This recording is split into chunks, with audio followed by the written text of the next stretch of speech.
What's up, guys? Welcome back to the Fox's Den vlog. Today, I think I'm going to start just telling stories. I got a lot of stories from my past, from my childhood, from my adulthood, from my teenagehood, from the hood. That was pretty terrible. Today is going to be talking about water balloons. Now, water balloons can be a lot of fun unless you start doing things that are not technically legal, and don't get weirded out by that, okay? When I was in maybe middle school, I think I might have been a freshman, we thought it'd be really funny to throw a water balloon at somebody at night, like a drive-by water balloon. Now, don't worry, we weren't going like 50 miles an hour, and we made some major mistakes, and let's get into that.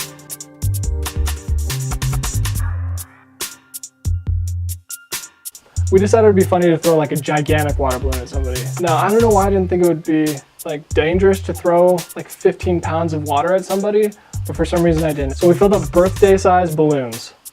And actually we just did one because it took forever. Anyway, so we had this huge balloon just ready to go. And I get in the back of my friend's truck and we start driving around looking for somebody. It's like 9:30 at night. We're just looking for somebody like that we can throw a water balloon at. And finally we're driving around this middle school and I see a kid, he's probably like 13 years old. I'm like, oh yeah, I'm gonna get this kid. And so my friend starts driving by him.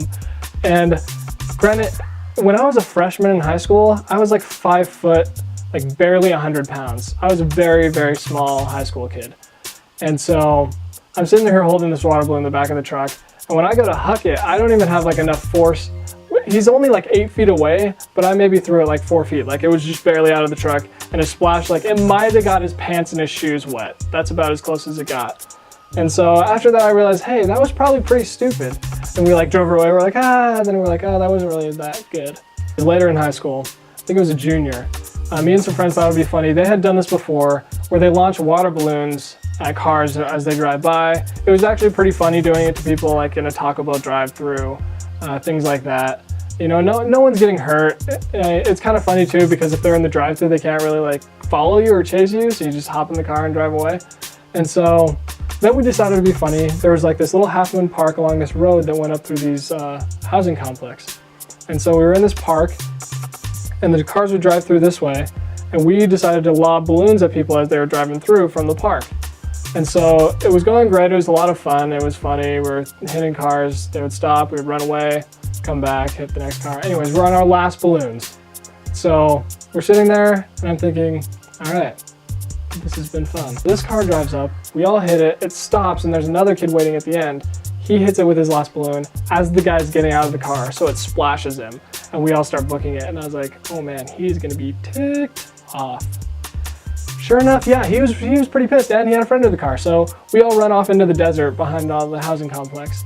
And I'm sitting there hiding, it's really dark, and we're sitting there, and the guys are just walking along the sidewalk. Anyways, about 5 to 10 minutes goes by, and I walk back up to the sidewalk because my friend is up there just sitting on the sidewalk. I'm like, okay, they must be gone. So I'm sitting there talking to him, and we're whispering, and we see some guys down the trail a little ways. I'm like, oh, that must be our other friends. And all of a sudden one of them goes, hey, and I was like, uh-oh. So they start chasing. I just book it into the desert across, it's like a half a mile to the next housing complex. I do not stop running. Then once I get there, I'm like, crap, what if they're still chasing me? I keep going. And then I'm like, crap, I don't know where I am, and I don't have a cell phone. Guys, this is before cell phones were like every freaking elementary school kid had a cell phone. This is the times when like half the kids had cell phones. I didn't have any communication with my friends. They were driving, I'm lost. I'm like, oh crap. So I just keep going to a McDonald's because I'm like, well, what if they're like driving around looking for them and they accidentally find me and I'm all by myself? So I go to McDonald's and yeah, I didn't have a phone because I asked that kid if I could use his phone. And I had to call my house.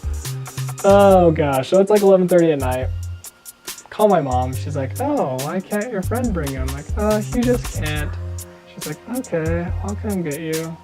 And so she picks me up, she knows, did something stupid. Anyways, on the way home, we're just about to my house when I finish telling the story of what happened.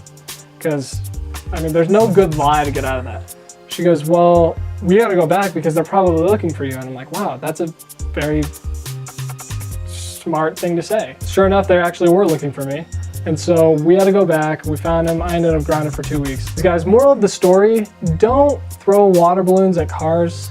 Okay, I mean, it is kind of funny, but it just has a lot of potential to be very dangerous. Someone could have swerved and accidentally hit a wall. Somebody could have actually got beat up by the guys who got out of the car. I mean, there's just a lot of things that can go wrong. It's not worth it. But it made for a good story. So thanks for stopping by the Fox's Den. I'll catch you guys next time. Over and howdy!